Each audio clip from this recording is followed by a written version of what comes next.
بسم اللہ من الشیطان الرجیم بسم اللہ الرحمن الرحیم۔ آج سے 1500 سال قبل دنیا کے نقشے پر دو عظیم طاقتیں موجود تھیں، ایک روم اور دوسری ایران۔ موجودہ سیاسی اصطلاح میں کہا جا سکتا ہے کہ یہ دونوں ماضی کی سپر پاورز تھیں۔ روم پر عیسائیوں کی حکمرانی تھی اور ایران مجوسیوں کا مرکز تھا۔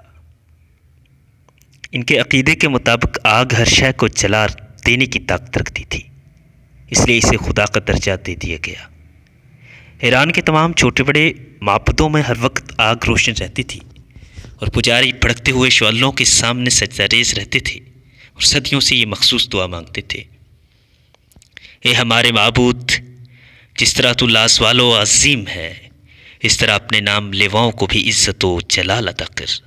ہمیں ہمارے دشمنوں پر ایسا غلبہ بخش دے جیسے ذبح ہونے والے جانور بے دست و پا نظر آتے ہیں۔ اہل زمین کے دلوں میں ہماری ایسی ہیبت ڈال دے کہ وہ سوتے میں بھی ہم سے خوفزدہ رہیں، اور درفش کاویانی کو اتنا بلند کر کہ وہ آسمانوں کو چھونے لگے۔ درفش کاویانی آتش پرستوں کا مقدس پرچم تھا۔ ایرانی فوج اور عوام اس بات پر یقین رکھتے تھے کہ جس میدان جنگ میں یہ متبرک جھنڈا لہرائے گا، وہاں دشمن استفاش سے دوچار ہوگا اور مجوسیوں کو عظیم الشان فتح حاصل ہوگی۔ پھر جب اسلام کی شکل میں حق نمودار ہوا تو باطل فرار ہو گیا، مقدس پرچم اٹھانے والے ہاتھ کاٹ دیے گئے اور درفش کاویانی جیسی فتح و نصرت کا نشان سمجھا جاتا تھا، بدبختی کی علامت بن کر اس طرح خاک میں مل گیا کہ اس کا ایک تار تک باقی نہ رہا۔ یہ 14 ہجری کا تاریخ ساز اور یادگار سال تھا۔ صدیوں سے روشن آتش کدے بجھا دیے گئے۔ آگ کے پجاری کہا کرتے تھے کہ یہ شعلے کبھی سرد نہیں ہوں گے اور انہیں بجھانے والی مخلوق آج تک پیدا نہیں کی گئی، مگر جب ایمان کی تیز ہوائیں فاران کی چوٹیوں سے اتر کے ایران کے میدانوں میں داخل ہوئیں تو پھر سب کچھ خس و خاشاک کی مانند اڑنے لگا۔ نوشیروان کی نادر قیمتی یادگاریں مٹی کے کھلونے کی طرح حقیر و ارزاں ٹھہریں۔ جس طرح کعبے میں رکھے ہوئے بت منہ کے بل کر کے هو اللہ احد کہتے تھے، اس طرح ایوان کبریٰ کے بلند اور سنگی مینارے زمین بوس ہو کر اللہ کی کبریائی بیان کر رہے تھے۔ مغرور شاہوں کے نسب نامے ورق ورق ہو کر بکھر گئے۔ ان کے اٹھے ہوئے سر انسانی ٹھوکروں اور گھوڑوں کی سموں سے پامال ہونے لگے، ہڈیاں چٹک کر ٹوٹنے لگیں، پھر راستوں کا غبار بن کر رہ گئی، یہاں تک کہ ان کی آخری نشانیاں تلاش کرنے والا بھی کوئی باقی نہ بچا۔ اتنی قدیم اور طاقتور سلطنت کی بساط الٹی کے مرثیہ خاں تک نہ رہے۔ ماتم گساروں کو بھی مکافات عمل کے قانون نے کھا لیا۔ موت کا خونی وہن اپنے پورے طول و عرض کے ساتھ کھلا ہوا تھا اور ایران کی فضاؤں میں بہت دن تک یہ ہولناک صدا گونجتی رہی: ہے کوئی اور، ہے کوئی اور۔ پھر جواب میں وقت کے نقیب نے پکار کے کہا: کوئی نہیں، کوئی نہیں سوائے اللہ کے۔ یہ آواز سنتے ہی حضور اکرم صلی اللہ علیہ وسلم کے محترم ماموں اور لشکر اسلام کے سالار حساد بن ابی وقاص رضی اللہ عنہ کی شمشیر اپنے نیام میں چلی گئی، اور نہ جانے کتنی راتوں سے قرب کے عالم میں جاگنے والے امیر المومنین حضرت عمر فاروق رضی اللہ عنہ کو قرار آ گیا۔ یہ تھا جنگ قادسیہ کا مختصر حال، جس نے ایران کی کمر توڑ کر رکھ دی تھی، اور شہنشاہ یزدگرد کسی زخمی بھیڑیے کی طرح اپنی ہی زمین پر پناہ ڈھونڈتا پھر رہا تھا۔ اہل ایمان کی یلغار جاری رہی، یہاں تک کہ مجاہدین اسلام کے گھوڑوں نے مدائن خوزستان، اہواز، نہاوند، اصفہان، ہمدان، رلے، کرمان، سیستان اور خراسان کو روند ڈالا۔ شہنشاہ یزدگرد فرار ہو کر ترکستان چلا گیا۔ مسلم سالار عنف بن قیس رضی اللہ عنہ نے ایران کا سارا خزانہ مال غنیمت کے طور پر امیر المومنین کی خدمت میں مدینہ منورہ بھیج دیا۔ زر و جواہر کے اس انبار کو دیکھ کر حضرت عمر فاروق رضی اللہ عنہ رونے لگے۔ پھر آپ نے مسجد نبوی صلی اللہ علیہ وسلم میں حاضر ہو کر اہل ایمان کے اجتماع سے خطاب کرتے ہوئے فرمایا: معبود حقیقی کے نام لیواؤں کو خوشخبری ہو کہ آج مجوسیوں کی سلطنت برباد ہو گئی۔ اب ان کے ملک کی زمین کا ایک ٹکڑا بھی ان کے قبضے میں نہیں رہا۔ خوب جان لو کہ اب آگ کے پجاری وحدہ لا شریک کی عبادت کرنے والوں کو کسی قسم کا نقصان نہیں پہنچا سکتے۔ اور یہ بھی سن لو کہ اللہ تعالیٰ نے ان کی زمین، ان کے ملک اور ان کی دولت کا وارث تمہیں اس لیے بنایا ہے کہ تمہاری آزمائش کی جا سکے۔ خبردار تم اپنی حالت نہ بدل لینا، ورنہ اللہ بے نیاز ہے، وہ تمہاری جگہ دوسری قوم کو بدل دے گا۔ مجھے اس امت کے لیے خود اس کے افراد سے خوف ہے۔ ایرانیوں کو شکست فاش اور مسلمانوں کی عظیم الشان فتح کی خبریں قیصر روم کے دربار میں بڑی حیرت کے ساتھ سنی گئیں۔ قیصر کے دور اندیش وزیر لوکس نے اپنے نشست پر کھڑے ہو کر باسط احترام عرض کیا، اے ہرکل اعظم، مسلمانوں کی یہ پہم فتوحات عیسائیوں کے لیے نیک شگون نہیں ہے۔ اس سے پہلے کہ یہ خونی سیلاب ہمارے سرسبز شاداب علاقوں کو بہا کر لے جائے، ہمیں ایک مضبوط حصار بنانا ہوگا۔ اس سے پہلے کہ وزیر لوکس اپنی بات مکمل کرتا، بوڑھا پادری شہرام اپنی جگہ سے اٹھا اور انتہائی متکبرانہ لہجے میں ہرکل اعظم کو مخاطب کر کے کہنے لگا، شہنشاہ کو معلوم ہونا چاہیے کہ ایرانی آتش پرست تھے، اس لیے آگ کی خوراک بن گئے، مگر ہم اہل صلیب ہیں اور صلیب ہی ہماری محافظ و نگہبان ہے۔ شہرام کے بعد دوسرے پادریوں نے بھی دربار میں پرجوش تقریریں کی۔ آسمانی باپ اپنے مقدس بیٹے کے صدقے میں مسیحوں پر کبھی آفات مصائب نازل نہیں کرے گا۔ قیصر روم مکمل طور پر پادریوں کے زیر اثر تھا، اس لیے اس نے اپنے سیاسی مشیر لوکس کی باتوں پر کوئی دھیان نہ دیا۔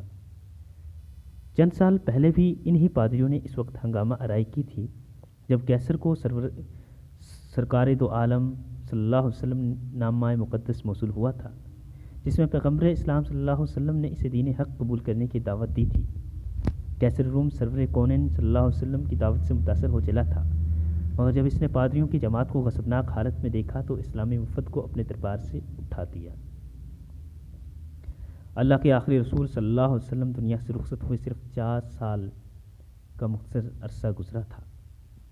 دنیا کے بڑے بڑے کہن، نجومی، سیاست اور جنگ کے ماہرین سوچ بھی نہیں سکتے تھے کہ پیغمبر اسلام کے نام لیوا صحرا کے دامن سے نکل کر ایران جیسی عظیم طاقت کی بساط الٹ کر رکھ دیں گے۔ وہ ایرانی جو خود کو دنیا کی سب سے مہذب اور طاقتور قوم سمجھتے تھے، جب پہلی بار مسلمان سفیر حضرت عبداللہ بن حذافہ رضی اللہ عنہ حضرت وسلم کا نام مقدس لے کر ایرانی شہنشاہ خسرو پرویز کے دربار میں خاص ادائے بے نیاز اور جلالی ایمانی کے ساتھ داخل ہوئے تو ایرانی شہنشاہ نے صحابہ رسول صلی اللہ علیہ وسلم پر بڑی نفرت و حقارت والی نظر ڈالی۔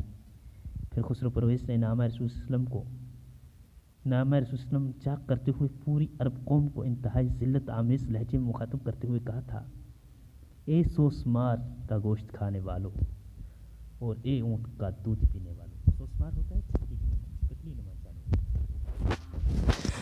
سفارت کے بعد حضرت عبداللہ بن حذافہ رضی اللہ عنہ نے رسالت مآب صلی اللہ علیہ وسلم خدمت اقدس میں حاضر ہو کر نامہ مبارک سے چاک کرنے کا واقعہ سنایا تو سرور کونین نے فرمایا، خسرو نے میرا خط چاک نہیں کیا، اپنی حکومت کے ٹکڑے کر دیے۔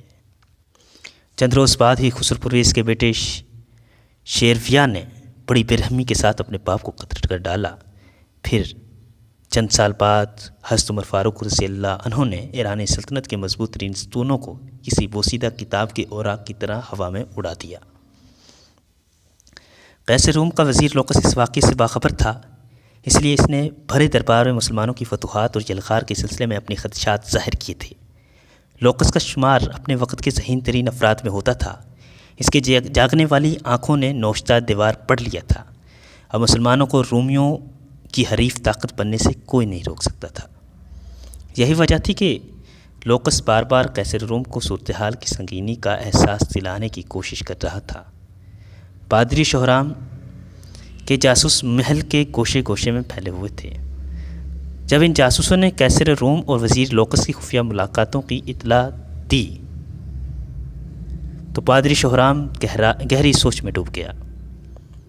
پھر اس نے وزیر لوکس کو سیاسی منظرنامے سے ہٹانے کی تدبیر سوچ لی۔ اس وقت روم عیش پرستوں کا مرکز تھا۔ بادشاہ، وزیر، امیر، خواص و عوام رقص و سرود اور شراب نوشی کو انسانی زندگی کا ایک لازمی حصہ سمجھتے تھے۔ کیف و نشاط کی زندگی گزارنے پر کوئی قانونی اور اخلاقی پابندی عائد نہیں تھی۔ اپنے اسی ماحول کے زیر اثر وزیر لوکس بھی کیف و نشاط کا دلدادہ تھا۔ پادری شوہرام نے اس کی اسی کمزوری سے فائدہ اٹھایا۔ ایک رات جب لوکس خوبصورت عیسائی رقاصہ سوہن کا ہوشر بار رقص دیکھ رہا تھا تو مسلسل شراب نوشی کے اثر سے اس کے ہوش و حواس زائل ہوتے جا رہے تھے۔ پھر اسی کیفیت میں لوکس نے سوسن سے رات کا آخری جام طلب کیا۔ سوسن باسط ناز و ادا لہراتی ہوئی آگے بڑھی اور اس نے دوسری سرنگاہ سراہی سے لوکس کا جام لبریز کیا۔ اسی سراہی میں پادری شوہرام کے منصوبے کے مطابق ایک خاص زہر شامل کر دیا گیا تھا جسے بڑے سے بڑا طبیب بھی آسانی کے ساتھ نہیں پہچان سکتا تھا۔ شراب حلق سے اترتے ہی لوکس کی حالت خیر ہونے لگی۔ وہ شدید کرب کے عالم میں فرشی نشست سے اٹھا اور لڑکھڑاتی زبان میں رقاصہ سے پوچھنے لگا، سوسن، آج تو نے مجھے کیسے شراب پلا دی کہ میرے دل کی دھڑکنیں قابو میں نہیں ہیں؟ سوسن کے احمری ہونٹوں پر قاتلانہ تبسم ابھر آیا۔ سلطنت روم کے عظیم وزیر ساقی بھی وہی ہے، جاموں پیمانہ اور سراہی بھی وہی۔ شاید یہ موسم بہار اور چاندنی رات کا اثر ہے کہ شراب میں تیزی آ گئی اور نشہ عام دنوں سے زیادہ گہرا ہو گیا۔ لوکس کچھ اور کہنا چاہتا تھا مگر اچانک اس نے دونوں ہاتھوں سے اپنے دل کو پکڑ لیا۔ وزیر سلطنت کا چہرہ پسینے سے تر ہو گیا۔ پھر وہ شدید اذیت کے عالم میں چند قدم آگے بڑھا اور لڑکھڑا کر فرش پر گر پڑا۔ لوکس کی یہ حالت دیکھ کر رقاصہ سوسن مسلسل مسکرائے جا رہی تھی۔ وزیر لوکس بڑی مشکل سے اٹھ کر بیٹھا، پھر اس نے پوری طاقت سے چیخ کر کہا، جاہل اور رایہ کار پادریوں، تم نے اس شخص کو قتل کر ڈالا جو روم کا دماغ تھا۔ اب تمہیں خداوند کے قہر سے کوئی نہیں بچا سکتا۔ یہ کہہ کر لوکس ایک بار پھر کھڑا ہونے کی کوشش کرنے لگا، لیکن وہ اپنے قدموں کا توازن برقرار نہ رکھ سکا اور دوبارہ اوندھے منہ قالین پر گر پڑا۔ پھر چند لمحوں بعد اس کی حرکت قلب بند ہو گئی۔ رقاصہ سوسن تیزی سے جھکی۔ اس نے کئی بار لوکس کو آوازیں دیں مگر جب وزیر سلطنت کے جسم کو ہلکی سی جنبش بھی نہیں ہوئی تو اس نے کسی طبیب کی طرح لوکس کی کلائی پر اپنا ہاتھ رکھ دیا۔ وزیر سلطنت کی نبض ڈوب چکی تھی۔ لوکس کے اشر قدے میں رقاصہ سوسن کا تیز قہقہا گونجا، مگر جب یہ گونج ختم ہوتی ہوئی اس کے کانوں میں پادری شوہرام کے الفاظ کی صدائے بازگشت ابھرنے لگی، اگر تو نے عیسائیت کے ایک بڑے دشمن لوکس کو مار ڈالا تو مقدس باپ اور بیٹا تجھ سے راضی ہو جائیں گے، تیرے سارے گناہ دھو دیے جائیں گے اور تو پارسا عورتوں کی طرح جنت میں داخل ہو جائے گی۔ پھر جب رقاصہ سوسن وزیر سلطنت لوکس کے کمرے سے نکل کر محل کی راہداری سے گزر رہی تھی، اس کے دل و دماغ پر سرشاری کی عجیب سی کیفیت طاری تھی۔ سوسن کو یوں محسوس ہو رہا تھا جیسے وہ جنت کی کسی وادی میں محو خرام ہے۔ دوسرے دن قیصر روم اپنے مشیر خاص کی لاش پر اداس کھڑا تھا۔ شاہی طبیب تمام تر کوششوں کے باوجود اس زہر کی نشاندہی نہ کر سکی جسے پادری شوہرام نے بڑی ذہانت کے ساتھ لوکس کے جسم میں داخل کروایا تھا۔ پھر وہی ہوا جس کی پیشگوئی لوکس نے اپنی موت سے پہلے کی تھی۔ اب اسلامی لشکر عیسائی سلطنت کی طرف پیش قدمی کر رہے تھے۔ پھر کچھ دن بعد ہی امین الامت حضرت ابو عبیدہ بن جراح کی قیادت میں اسلامی فوج نے دمشق، اردن و حمص پر قبضہ کر لیا۔ یہ تمام عیسائی علاقے قیصر روم کی حدود سلطنت میں شامل تھے۔ حضرت ابو عبیدہ رضی اللہ عنہ نے جزیہ لے کر تمام عیسائیوں کو مکمل امن بخشی اور برابری کے حقوق دیے۔ نہ کسی عورت کی آبروریزی کی، نہ کسی بوڑھے اور بچے کو قتل کیا گیا، نہ ان کے مکانوں کو آگ لگائی گئی۔ مسلمانوں کے اس طرز عمل کو دیکھ کر عیسائی عورتیں اور مرد آپس میں گفتگو کیا کرتے تھے، یہ کیسے فاتح ہیں کہ جنہوں نے ہماری عزت و آبرو کے پیراہن کو چاک نہیں کیا، ہمیں سامان رسوائی کے ساتھ بازاروں میں نہیں پھرایا اور ہمارے مال و متاع کی طرف دیکھنا تک گوارا نہیں کیا۔ زندگی کی یہ رعایتیں، یہ امن و سلامتی، یہ عدل و انصاف، یہ مساوات تو ہمیں ہرقل اعظم نے بھی نہیں بخشا تھا۔ دمشق، اردن، حمص کی فتوحات نے رومی عیسائیوں کے بدحواس کر دیا تھا۔ پھر مقامی باشندوں کی ایک بڑی جماعت قیصر روم کے دربار میں اس طرح داخل ہوئی کہ ان کے بال بکھرے ہوئے تھے اور گریبان جھاگ تھے. وہ سب کے سب سر سے پاؤں تک درد کی تصویر بنے ہوئے تھے. قیصر روم نے ان شکستہ حال لوگوں کی طرف بڑی حیرت سے دیکھا. پھر انتہائی نرم لہجے میں پوچھا، اے یسوع مسیح کے ماننے والوں، آخر تم پر کیا افتاد پڑی ہے؟ دمشق اور اردن کے عیسائیوں نے رو رو کر کہا، اے ہرقل اعظم، اے عیسائیت کے نگہبان، ہم پر افتاد نہیں پڑی ہے بلکہ قیامت ٹوٹی ہے. ہماری فریاد سنو اور ہمارے دکھوں کا بتاوا کر. فریادیوں کی یہ گریہسری دیکھ کر قیصر روم کے چہرے کا رنگ بدل گیا اور اس نے انتہائی تند و تیز لہجے میں فریادیوں سے پوچھا، وہ کون ہے جس نے تم پر یہ قیامت توڑ دی ہے؟ میں اسے عبرتناک سزا دوں گا اور تمہارے تمام دکھوں کا ازالہ کروں گا. وہ عرب کے مسلمان ہیں جنہوں نے ہماری زمینوں پر قبضہ کر لیا ہے اور ہمارے گھروں کو آگ لگا دی ہے. ایک فریادی نے زار و قطار روتے ہوئے کہا. بوڑھے اور بچے قتل کیے جا رہے ہیں. دوسرے فریادی نے ہچکیاں سے روتے ہوئے دنیا کا سب سے بڑا جھوٹ بولا، اے ہمارے بادشاہ، سلیب کی بیٹیاں بے ایمان ہیں، بے ایمان ہیں. وہ مسلمانوں کی ہوس کا نشانہ بن رہی ہے. فریادی نے عیسائیوں کی بربادی کا نقشہ کچھ اس طرح کھینچا کہ قیصر روم غضبناک ہو کر اپنے تخت پر کھڑا ہو گیا اور قہر آلود لہجے میں بولا، میں نے سلیب کے بندوں کی فریاد سن لی. تم سے میرا وعدہ ہے کہ اس وقت تک چین سے نہیں بیٹھوں گا جب تک تمہاری زمینیں واپس نہیں مل جائیں گی. آج سے تم انطاکیہ میں ہمارے خاص مہمان ہو. اس وقت انطاکیہ قیصر روم کا دارالحکومت تھا. فریادی خوشی خوشی دربار سے چلے گئے. مسلمانوں کے سلسلے میں ان کی مکارانہ چال کامیاب ہو گئی تھی. قیصر روم رات بھر سکون سے نہیں سو سکا. بار بار اس کی آنکھ کھل جاتی تھی اور نظروں کے سامنے وزیر سلطنت لوکس کا چہرہ ابھر آتا تھا. تم سچ کہتے تھے لوکس کہ مسلمانوں کی یلغار ایران کی حدود تک نہیں ٹھہرے گی. قیصر روم بڑی حسرت زدہ لہجے میں اپنے مرحوم سیاسی مشیر کو خائبانہ مخاطب کر کے کہتا، کاش تم زندہ ہوتے، اور مشورہ دیتا کہ ایسی نازک صورتحال میں مجھے کیا حکمت عملی اختیار کرنی چاہیے. الغرض اس کشمکش میں پوری رات گزر گئی. پھر صبح ہوتے ہی قیصر روم نے ایک خفیہ اجلاس طلب کر لیا. اس اجلاس میں عمائدین سلطنت کے ساتھ شہر کے معزز اور دانشمند افراد بھی شریک تھے. جب سب لوگ جمع ہو گئے تو قیصر روم نے حاضر ہو کر مخاطب کرتے ہوئے کہا، عیسائی اپنی تعداد میں اربوں سے کہیں زیادہ ہیں. ان کے ہتھیار پرانے اور جنگی وسائل بھی تم سے کہیں کم ہیں.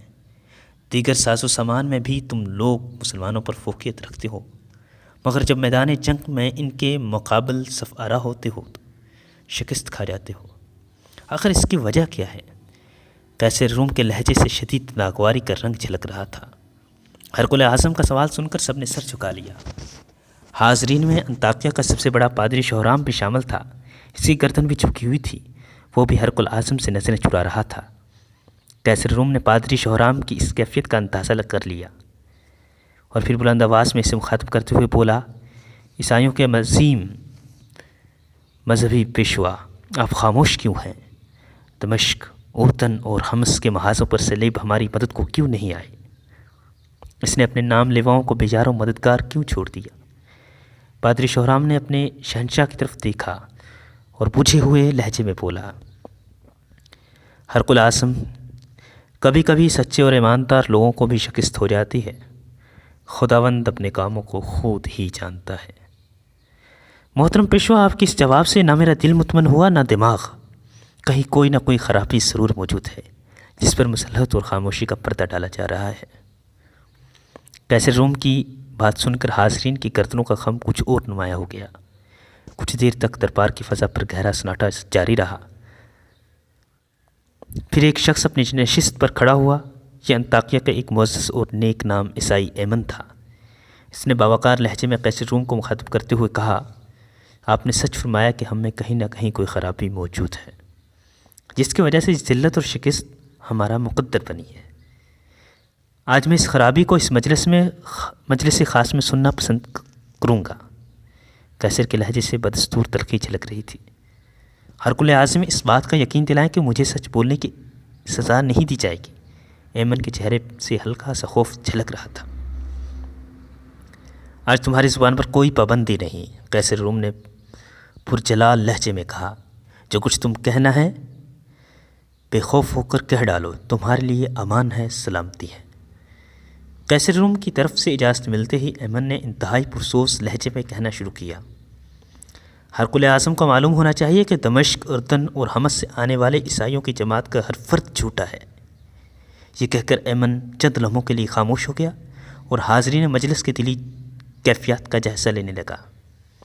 اس خفیہ اجلاس میں موجود ہر فرد کے چہرے پر ایمن کے لیے نفرت کا رنگ جھلک رہا تھا، مگر قیصر روم کے چہرے پر غیر معمولی سنجیدگی طاری تھی۔ اس نے بڑے تحمل کے ساتھ اپنا دایاں ہاتھ بلند کرتے ہوئے کہا، ایمن، تم اپنا بیان جاری رکھو۔ دمشق اور اردن میں میرے بھی کچھ قریبی عزیز اور دوست رہتے ہیں، ان میں خوبصورت جوان عورتیں اور نوخیز دوشی عیسائی بھی شامل ہیں۔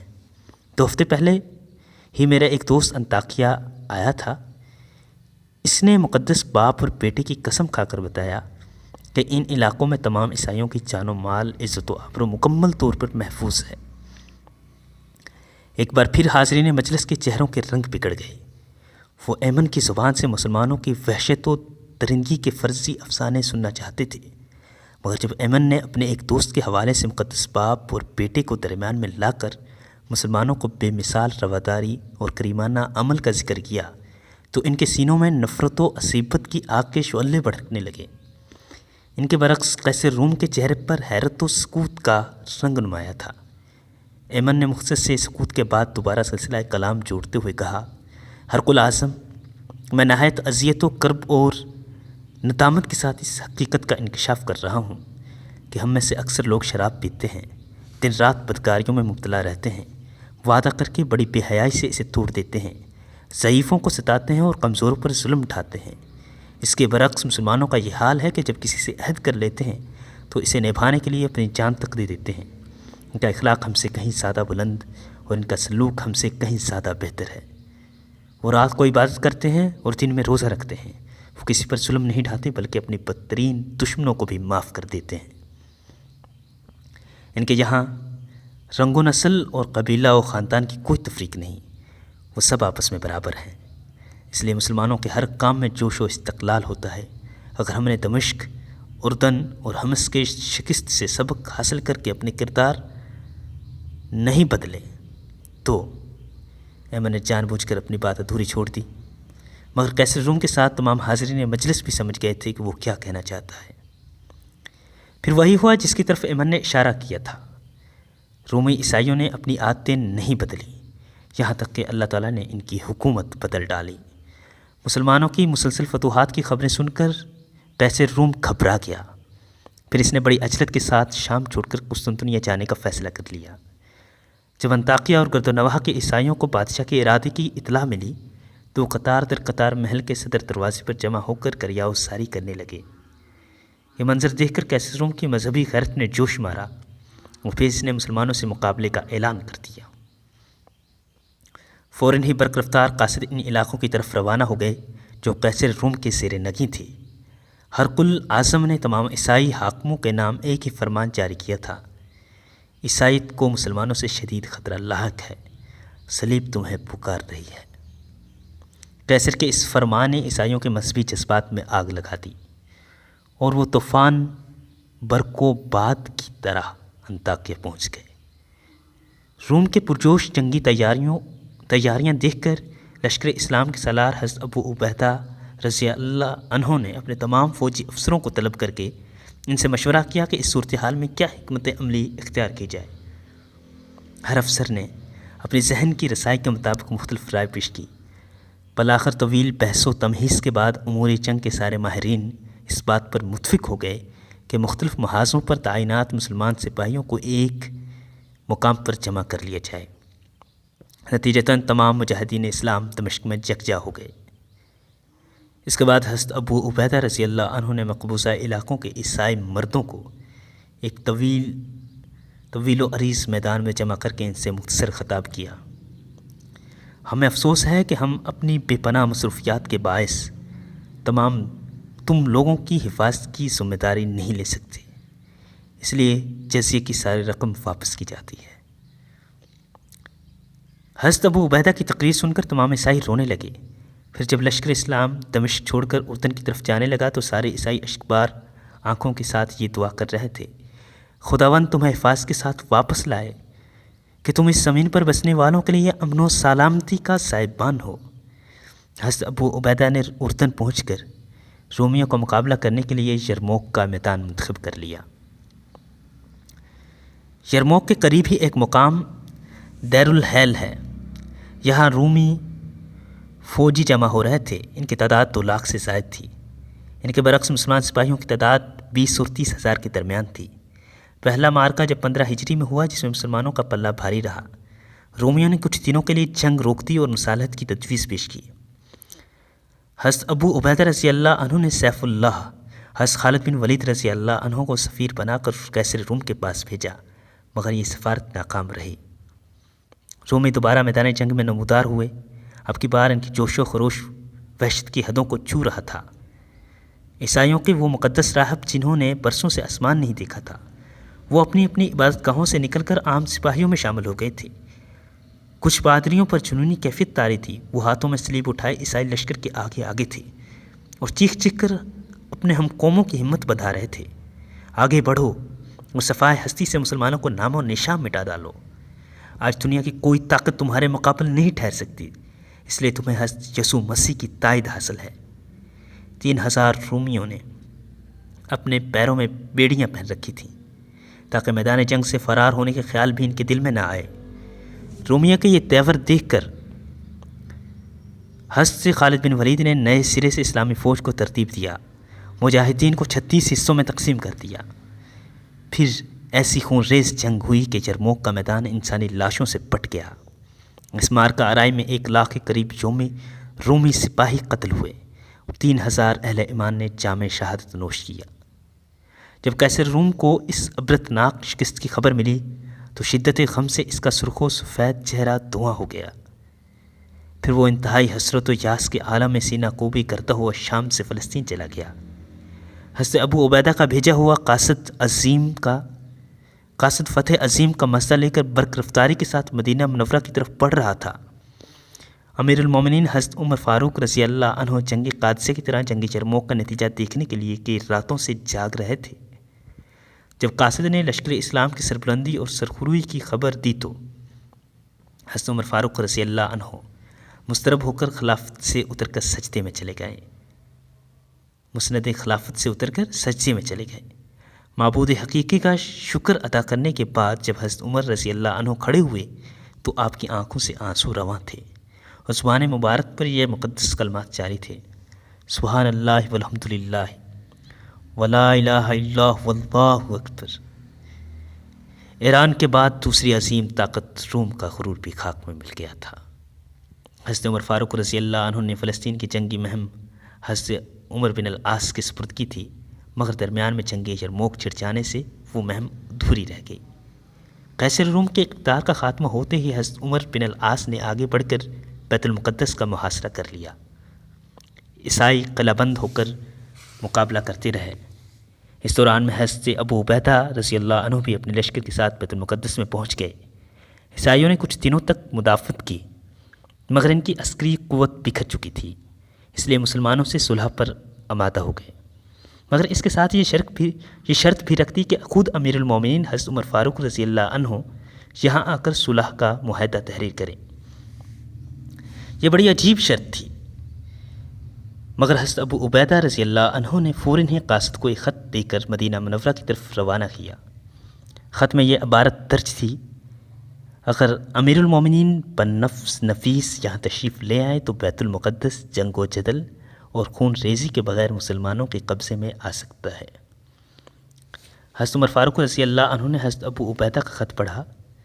حضرت عثمان غنی رضی اللہ عنہ اور حضرت علی رضی اللہ عنہ سے مشورہ کر کے بلا تاخیر فلسطین کے سفر پر روانہ ہو گئے۔ عثمان کی آنکھ نے ایسا نظارہ نہ پہلے کبھی دیکھا تھا، نہ آئندہ کبھی دیکھے گی۔ حضرت عمر فاروق رضی اللہ عنہ اس حالت میں مدینہ منورہ سے روانہ ہوئے کہ ستووں کا ایک تھیلا، ایک اونٹ، ایک غلام اور ایک لکڑی کا پیالہ آپ کا سامان سفر تھا۔ نہ چھتر شاہی، نہ فوج کثیر، نہ طبل و علم نہ محافظ و نقیب، کیسر و کسریٰ کے تاج جس کے قدموں کا غبار بن چکے تھے۔ یہ اس عظیم فاتح کا سفر تھا۔ کبھی غلام اونٹ کی مہار پکڑ کر چلتا اور حضرت عمر فاروق رضی اللہ عنہ اونٹ کی پشت پر سوار ہوتے، اور کبھی غلام اونٹ پر سوار ہوتا اور حضرت فاروق اعظم اونٹ کی مہار پکڑ کر آگے چلتے۔ یہ 18 ہجری رجب کا مہینہ تھا۔ جابیہ کے مقام پر اسلامی فوج کے اعلیٰ افسروں نے حضرت عمر فاروق رضی اللہ عنہ کا استقبال کیا۔ اس وقت یہ فوجی افسر ایران کے قیمتی ریشمی کپڑوں کی قبائیں پہنے ہوئے تھے۔ انہیں دیکھ کر حضرت عمر فاروق رضی اللہ عنہ غضبناک ہو گئے۔ تم لوگوں نے اتنی جلدی اسلامی سادگی کو چھوڑ کر اجمیوں کی عادتیں اختیار کر لیں؟ فوجی افسران نے ریشمی قباؤں کے دامن اٹھا کر دکھائے جن کے نیچے جنگی ہتھیار موجود تھے۔ حضرت عمر رضی اللہ عنہ خاموش ہو گئے۔ بیت المقدس کے عیسائی رئیس بھی جابیہ پہنچ گئے۔ پھر اس مقام پر وہ تاریخ ساز معاہدہ تحریر کیا گیا جس کی تفصیلات حسب ذیل ہیں۔ یہ وہ امان ہے جو اللہ کے غلام امیر المومنین عمر رضی اللہ عنہ نے ایلیا کے لوگوں کو دی ہے۔ یہ امان ان کی جان مال، گرجا، سلیب، تندرست، بیمار اور ان کے تمام مذہب والوں کے لیے ہے کہ گرجاؤں میں نہ سکونت اختیار کی جائے گی اور نہ وہ ڈھائے جائیں گے، یہاں تک کہ ان کے احاطے اور 4 دیواریاں بھی محفوظ رہیں گی۔ نہ ان کی سلیبوں کو نقصان پہنچایا جائے گا، نہ ان کے مال میں کچھ کمی کی جائے گی۔ مذہب کے بارے میں ان پر کوئی جبر نہیں کیا جائے گا۔ واضح رہے کہ ایلیا میں ان لوگوں کے ساتھ یہودی رہنے نہیں پائیں گے۔ ایلیا والوں پر فرض ہے کہ دوسرے شہروں کی طرح جزیہ ادا کریں اور یونانیوں کو اپنے علاقوں سے نکال دیں۔ ان یونانیوں میں جو شہر سے نکلے گا اس کی جان مال کی حفاظت کی جائے گی جب تک وہ اپنی جائے پناہ پر نہ پہنچ جائے، اور ان میں سے جو ایلیا میں سکونت اختیار کرنا چاہے اس کے لیے بھی امان ہے، مگر اسے ایلیا والوں کی طرح جزیہ دینا ہوگا۔ ایلیا والوں میں سے جو شخص اپنے جان و مال لے کر یونانیوں کے ساتھ نکل جانا چاہے تو وہ بھی مامون و محفوظ ہوگا۔ اس تحریر پر اللہ، رسول اللہ صلی اللہ علیہ وسلم، خلفاء اور مسلمانوں کا ذمہ ہے، بشرطے کہ یہ لوگ مقررہ جزیہ ادا کرتے رہیں۔ اس معاہدے پر خالد بن ولید رضی اللہ عنہ، عمر بن العاص رضی اللہ عنہ، عبد الرحمن بن عوف رضی اللہ عنہ، معاویہ بن ابو سفیان رضی اللہ عنہ گواہ ہیں۔